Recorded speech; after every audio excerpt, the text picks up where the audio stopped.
a room and there was like 10 of us and we each pitched, and I was surprised because it took all day long and I went second to last, but it was crazy because I came here with a novel and I planned to pitch that one and I had everything ready and I'd been working on it for months and everything, and through listening to the other pitches and kind of seeing where people were falling, and just kind of the business sense that Michael had, of like, you know, the publishing industry, I decided to completely change my plan. And it was nice because before I even gave the pitch, I, you know, kind of laid out the options in front of him and said, I have this novel with this and this and this, and it has all these things going on, and then I have this one, and here's why I'm thinking I should go here. And he was like, go there.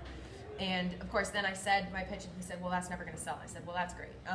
You know, and so it feels very like your whole world's being pulled out from underneath you, but it was good because at the same time, you know that what he's saying is true, and I'd rather hear it from him than from an editor when it means more and it's like your job on the line in a sense. I'd rather know beforehand. And he kind of worked with us each to give us ideas. And the cool thing about our group was other people chimed in too. So I had a group of like 10 people who were all giving me ideas of ways that I could change things. And he's then chiming in saying, no, that will work, that will work. So yeah, the first day was rough. It was a lot. We you know, went out after to continue working, and I couldn't think, so I had to like walk home and like process things and then come back. But it was really good, and I think yeah, it was good. It was hard, but it was good.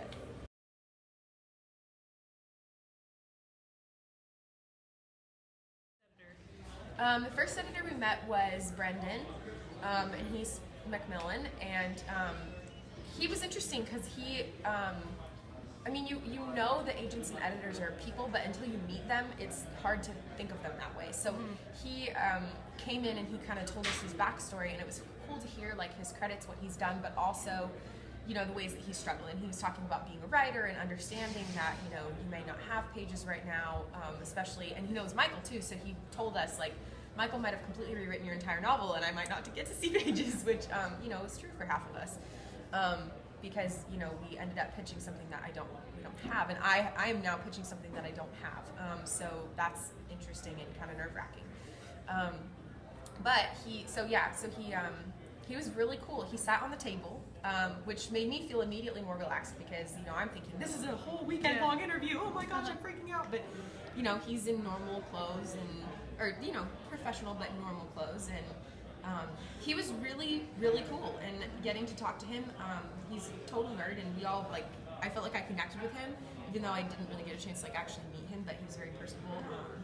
Not what I was expecting at all, which was really cool. And I felt so much more at ease after meeting him, going into the next days of the other 3 editors. And I just finished pitching to the last one, and just felt so much more at ease. And just recognizing, you know what, they're people too. And just the same things, the same ways that you know how to interact with people in your daily life are the same way you would interact with them. And don't, just because they're this huge thing doesn't mean that they're not human.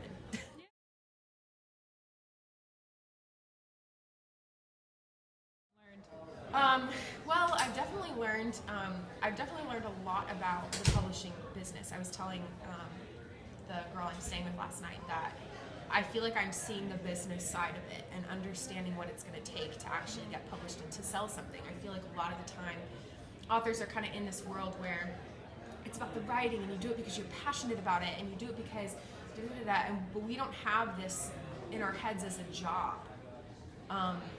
Where, you know, because a job is where you go 9 to 5, you make money, and you live. But writing is a job. I mean, it's like that. It doesn't have the same hours. It doesn't look exactly the same. But you're essentially selling your imagination, which is a really interesting concept. But you have to know, like, whether you're, but that's the thing, is you're selling your imagination, not the story. So your imagination can shift, and what you're selling can shift. And it doesn't mean that you're a terrible person or your story's terrible or anything like that. And it's been kind of cool getting to have the support of the other writers throughout the process and just telling each other, like, you know, most of us are pitching something we didn't come with. And so, you know, telling each other, don't throw any of that away. I'm using pieces from the novel that I originally pitched and pulling them into this one because they work now. And I think, too, there had to be a moment when, like, Michael completely changed my whole plan.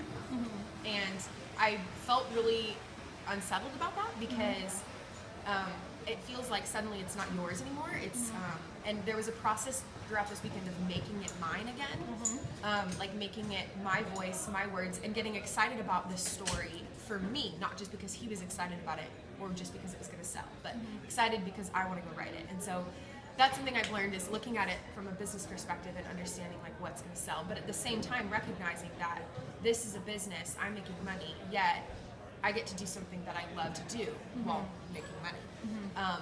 Yet I have to keep in mind what's going to sell and what's not going to sell. And if I can marry those two, what I want to write about and what will sell, that's when I'm going to have something that really will